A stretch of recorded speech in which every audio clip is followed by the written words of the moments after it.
Well, hello everyone. I'm Glenn Price, and welcome to Her Time to Retire.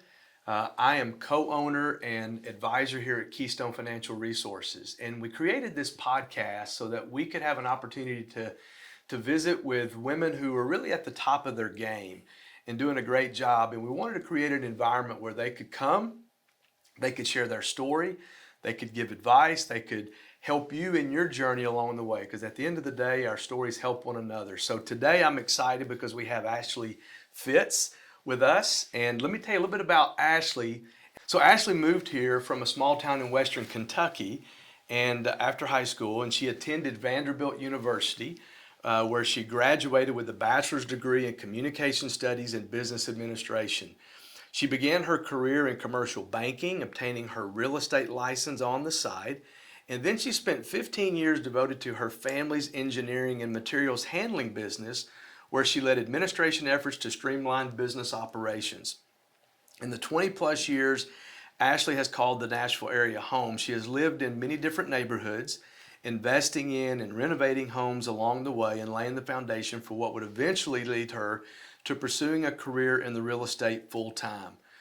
For Ashley, helping clients reach their real estate goals is what motivates her to build relationships and to always listen to her clients to truly understand their needs.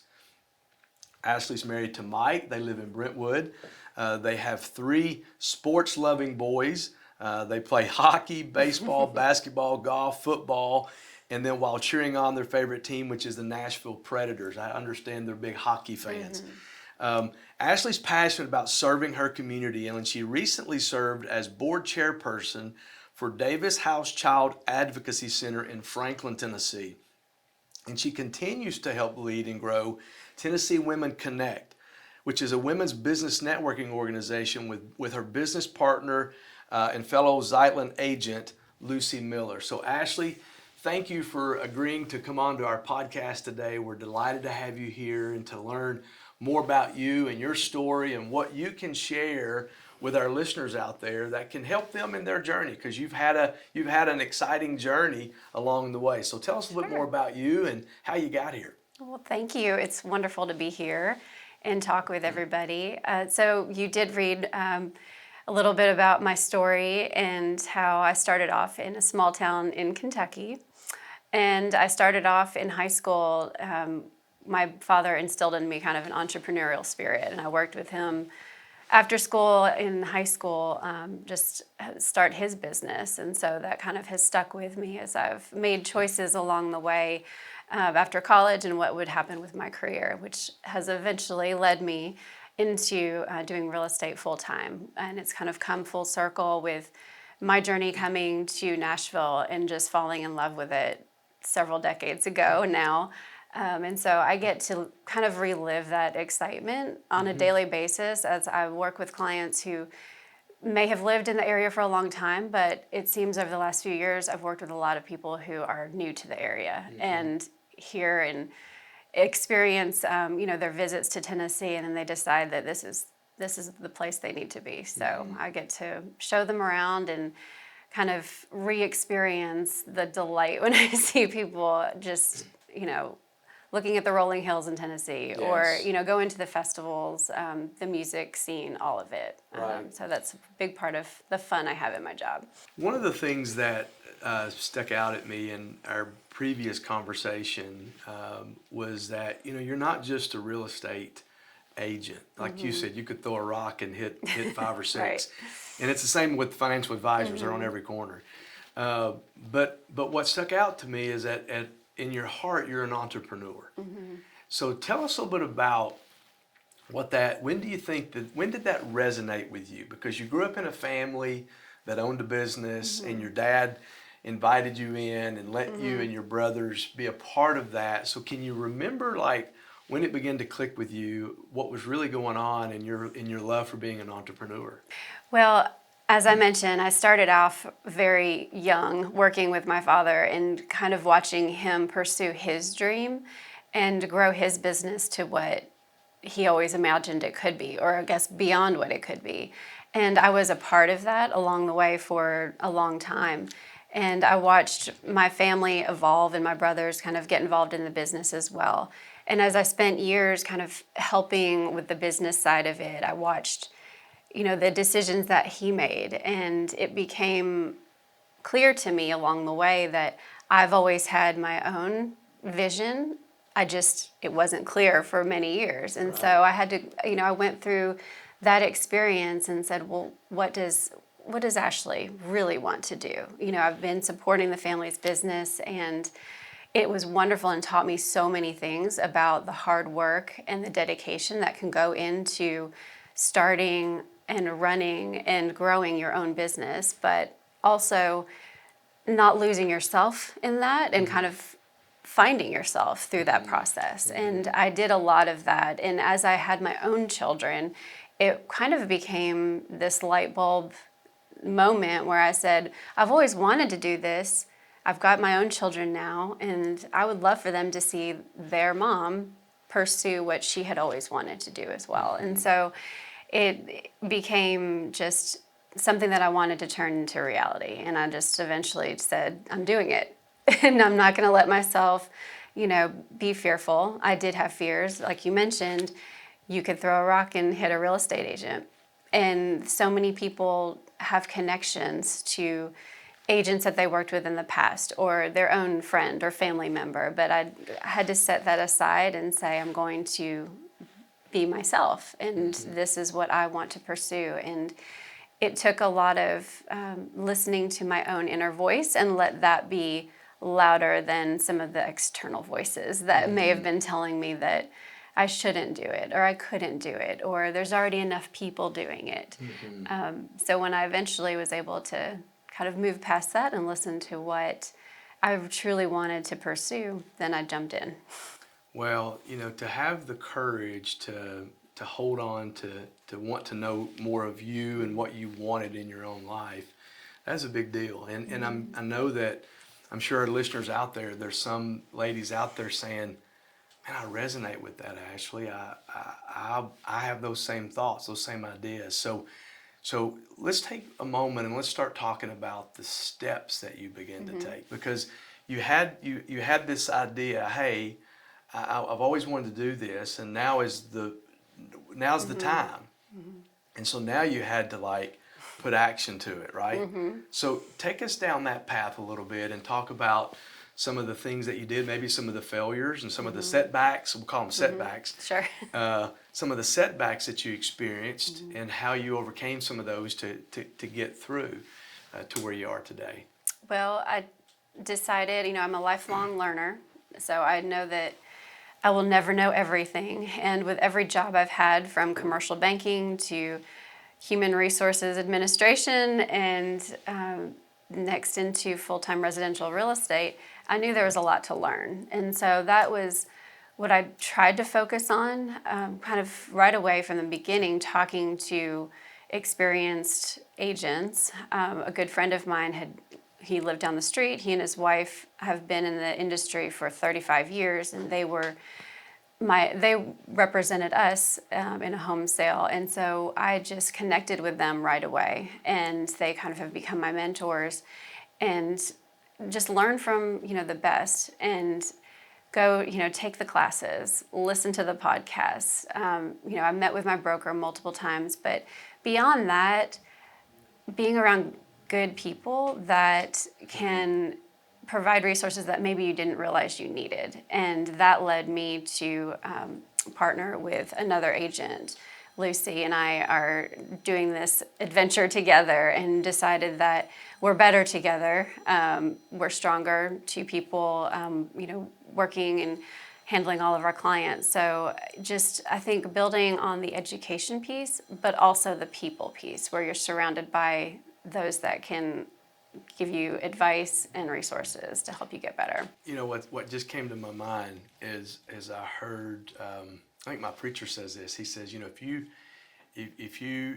wanted to see where you're going to end up, look at the books that you read and the people that you associate with.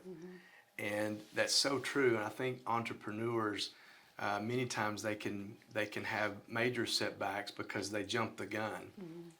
I wanted to learn a little bit about, we do investing and help clients with their retirement planning, and I didn't know as much about real estate.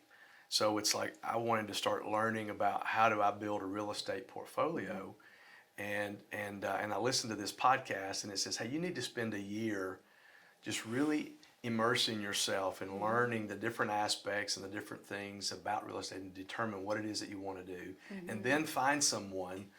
So that's exactly what you're saying. It doesn't have to. You don't have to reinvent the wheel.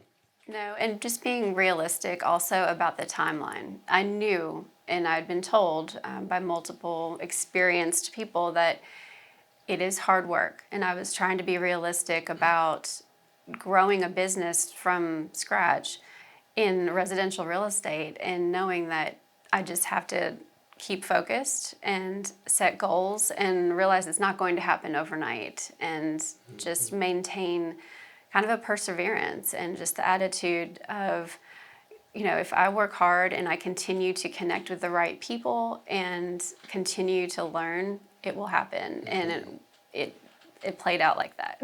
That's awesome. Now, you've got 3 boys. What were their ages at that time when you made that decision? They were about 2, 4, and 6. Oh wow, 2, 4, and 6. So I had no time to do any of that. Right. I mean, how do you be so how was that? I mean, did you, making that decision, which meant you were going to have to sacrifice time as mom, to learn, right? To be a learner, to be a student again. So what was that like? It was a transition, but also mom has always worked, and mom has always had, something that she is focused on and has to carve out time for. I will say it's always on a daily basis, trying to figure that out, how it's going to work with the kids and with the work schedule.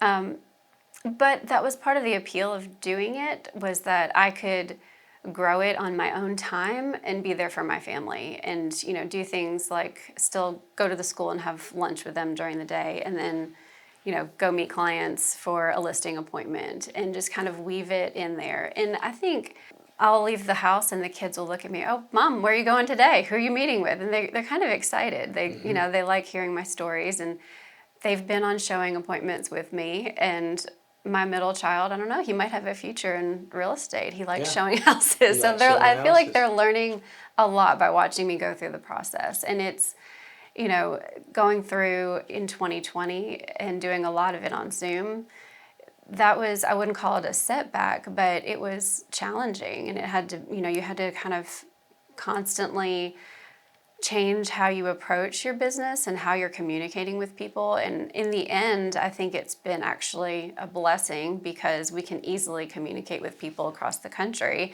and show houses and do closings remotely, and things that seemed kind of difficult or hard several years ago. Now it's just a new way of business in many ways. So there's just been a lot of things that have evolved over the years that my children have watched me handle. Well, I think that being an entrepreneur, I've been an entrepreneur, my whole life, and you take your family along the journey with you, So for those out there, if you're thinking about, hey, really launching after your dream of being an entrepreneur, and I think Ashley would agree, we want to encourage you to begin to move steps in that direction, because there's a lot of benefits. Like you said, hey, if I want to go to see my kids, then you get to plan your schedule, so you have more control. And I see people today who they're bound by their work schedule. They've only got 1 week of vacation. Right. And so being able to do that, and there's a lot of life lessons.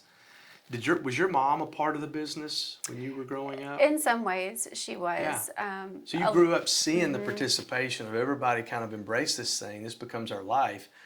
And there's some real advantages to being able to set your own course and do that as a family. My father was the baseball coach and the softball coach for all of us. He was the one leading practices in the afternoon, so he could leave work when he decided and go out to the ball field and coach Little League. Yes. So we kind of watched that flexibility through that schedule. And I'm assuming you've had good support from Mike along the way, and having him. And and even if you're out there and you're say, well, I'm a single mom, I can't do this. What would you say to the single moms out there Right. that are having a dream of wanting a better life and going out and pursuing that? What would you say to them? Yeah, even some of my clients that I've worked with have faced those situations, and they're both, they may be facing a new life change where they're newly divorced, or, something has changed in their life, and maybe they're now raising their children by themselves, but they are still wanting to pursue their dream. And I'd say getting past the fear of what if is a huge kind of obstacle for a lot of people. But I think changing the mindset and thinking more on the positive side to, I've wanted to do this, I can do it. That voice that's inside of you, just continuing to focus on the positive and your own ability, and knowing what your strengths are and taking the first step. Once you take that first step, which may be going to a networking group, or joining with a business coach, or something that takes you a step closer to realizing your dream, opens up doors. And you just don't know. You may jump into it and you don't know how it's going to play out, but that's kind of the fun part of it too. Yes. Something that I've always believed in is having a coach. I played sports in school, but then even in business, I have coaches today. And I think that in today's world, you've seen a big explosion of coaches. So there's a lot of resources out there where women can get help. We had a lady in here, Tiffany Napper, and do you know Tiffany? Yeah, she's amazing. And so there's opportunities out there for other people to these women to plug into to get some help. Right. So that you're not alone, and you can begin to navigate that yourself. Now, Right. I know that you're involved with the Tennessee Women Connect. I want to talk about that, and then don't let me forget, because I might, the Davis House Child Advocacy Center. I want to talk about that as well, and then I want to hear a little bit about the real estate market, like what's going on.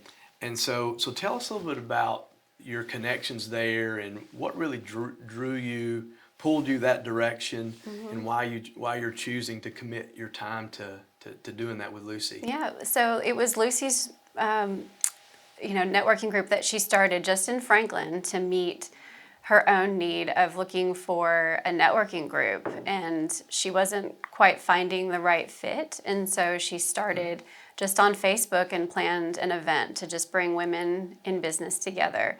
And fast forward, that was late 2019, and fast forward, I joined up with her because of our connection at our brokerage at Zeitlin Sotheby's. And we are just in the kind of same life phase, growing a real estate business, but also I saw what she was doing with just bringing women of all industries together, whether they're just a solo entrepreneur, or a woman working for a large corporation who might have a sales role, or something that, it benefits her to meet people in the community. And so I saw what she was doing by bringing people together, and I thought, we do that in our real estate world because, we connect people to CPAs, financial planners, dentists when they come here, but also, people to grow their business, they benefit from coming and having conversations face to face. And after the first networking event that I went to, I just said, this is awesome, because I saw just, people realizing, especially after the pandemic, that they missed the connection. They missed the interaction with, other women that could share in the struggles of a business. They could, say, I'm looking for somebody in publishing, and you happen to meet somebody who is an editor for a local community magazine.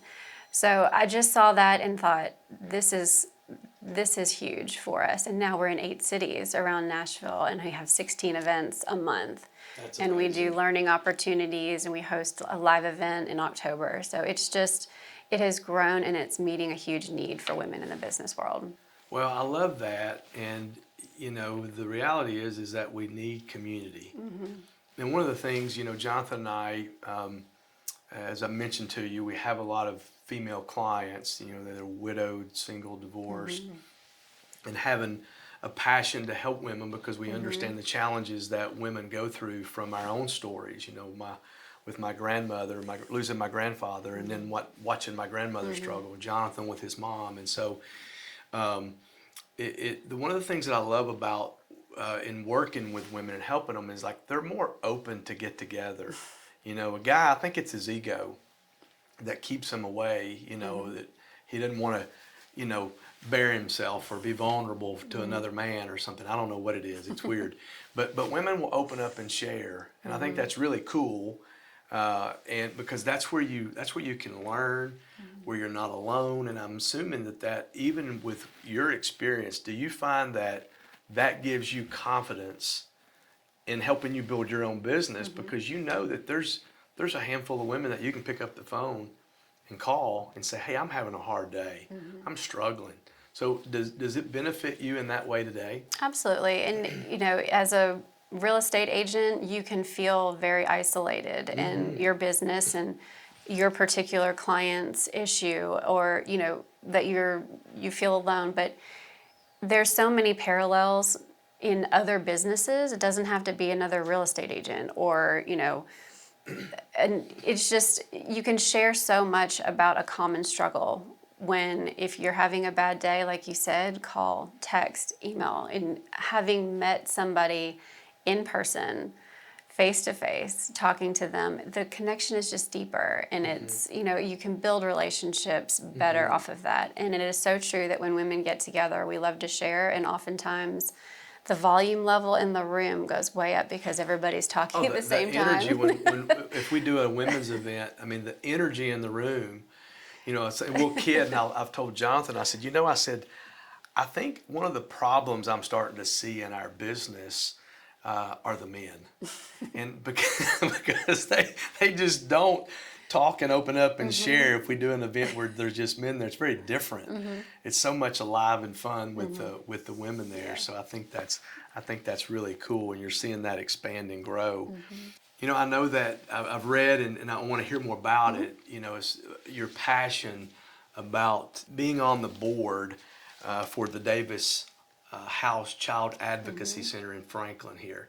Tell us a little about that and what you gained from that, how that's helped you, and any advice you'd have around doing something like that. Well, I got involved with Davis House Child Advocacy Center in 2011 after I had gone through the Young Leaders Council program. And it was important to me because I love getting involved in my community, but I also wanted to kind of do it on a different level that was more immersive and more impactful. And so I went all in and joined the board and served for about 10 years. And I rolled off. I just served as board chairperson this last year. And it has been an incredible experience in that it kind of helped during the time when I was deciding to go full-time on my own, and also having connections with people in the community that were from different industries, different types of businesses, that kind of helped, I guess, build my confidence, but also build just kind of that group of resources that I had. And it also gave me an opportunity to kind of hone my leadership skills as well. And so it just all kind of went toward, growing as a person and becoming more of a confident business person myself, while also just helping the mission, because the Davis House has been around for over 20 plus years, but it's still kind of a little name in the community. And so it was important to be a part of that growth, to let people know what they were all about and the children that they serve. So it was an incredible experience, and I'm going to miss being a part of it kind of on a daily basis, but we'll always be at all the fundraisers that they're doing throughout the year. I just think that's so important. We can get so focused on building a business, making money, being successful, that we really can miss the real gifts along the way, and that's the connections and the stories of other people, and we get to share in that, and we get to participate or contribute, in some way. That's a big deal. One of our slogans here at Keystone is that we tell folks, that we're known for fighting for our clients and challenging them to live the life that they desire and that they deserve in retirement. And it matters to us. We take it personal. And so, knowing that, I was talking to a lady yesterday and she said, I've always wanted to have she's got a farm and to have some, a butterfly greenhouse type thing and plants and share it with the community, and now I get to be a part of helping her navigate that and figure that out, because it's not just about, the money, it's about your journey along the way and the value that you bring and add to other people along the way. So I think that's great. And along the way, it was part of your journey of learning. You developed some skills. At the same time, you were generous with your time and serving. So Absolutely. It's like, wow, that's awesome. And I think it's great that your kids got to know that and say, hey, my mom, because you'll instill that in them. Yeah. And they'll have that heart's desire. And we need to get away where I can be so selfish and so self-absorbed with this technology today. Like, let's go back to some simple living and doing things that don't cost a lot of money, but where we can really enjoy our friends and our family together. Now, I'm curious, what's going on in the real estate market right now? Because I know it's been hot as a firecracker, but rates are going up. So tell us a little bit about what's going on and what we might expect, maybe a little forecast of what you're seeing. Give us some feedback there. Sure. Well, I feel like right now we can all kind of take a breath because it has been full steam ahead for months and months, and it has been keeping homeowners who might have thought about putting their house on the market, it's been keeping them at home in their place. They just didn't, they wanted to stay. But now with the interest rates coming up, it's kind of creating more of the balance that we've been looking for. While the rates are going up and the buying power may be coming down a little bit for buyers, they're still very low. It's still good. They're still good. And our prices in our area had been ticking up every month. You'd see a high percentage, but so those are starting to come down. And so you're starting to get to this more normalized, having a home be on the market for 14 days.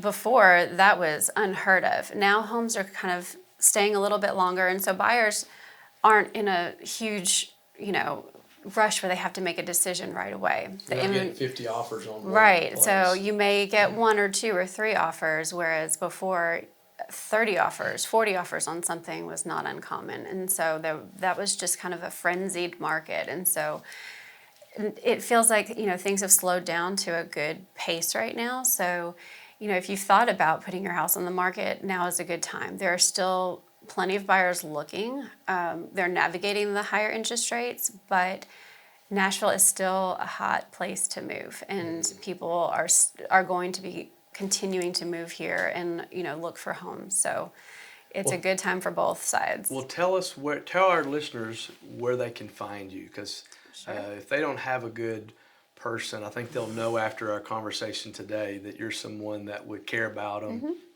and put their needs ahead of your own and really guide them through that. So how can we find you? Right. Well, I am a real estate agent with Zeitlin Sotheby's International Realty, so I'm connected to the Sotheby's network.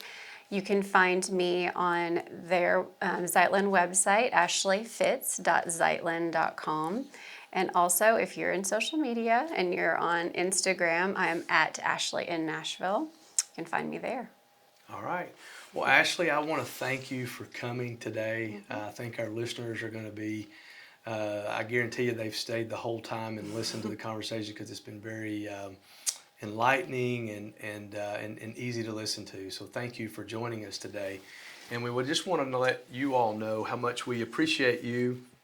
And here at Keystone, our desire, as I said earlier, is to create an environment that we can help you grow in your business. Yes, we build customized financial plans for our clients, but as I said, fighting for what's most important for our clients and helping them live the life that they deserve, that's who we are. And it matters to us. And so we wish you all the best, and thank you for being with us today. You have been listening to Her Time to Retire with Glenn Price and Jonathan Scott. Glenn and Jonathan would love to talk to you and answer any of your retirement questions. All listeners can take advantage of a free 15-minute consultation with Glenn and Jonathan, whether via a phone call, Zoom meeting, or in person. You can schedule your consultation by calling 615-661-9554 or by visiting our website at www.keystonefinancialresources.com. Thanks for listening. The opinions expressed by Keystone Financial Resources and guests on this podcast are their own and do not reflect the opinions of this station. All statements and opinions expressed are based upon information considered reliable, although it should not be relied upon as such. Any statements or opinions are subject to change without notice. Investments involve risk and, unless otherwise stated, are not guaranteed. Past performance cannot be used as an indicator to determine future results. Strategies mentioned may not be suitable for everyone. Information expressed does not take into account your specific situation or objectives and is not intended as recommendations appropriate for you. Before acting on any information mentioned, please consult with a qualified tax or investment advisor to determine if it is suitable for your specific situation. This program is designed to provide accurate and authoritative information with regard to subject covered. Investment advisory services offered through Brookstone Capital Management, LLC, or BCM, a registered investment advisor. BCM and Keystone Financial Resources are independent of each other. Insurance products and services are not offered through BCM, but are offered and sold through individually licensed and appointed agents.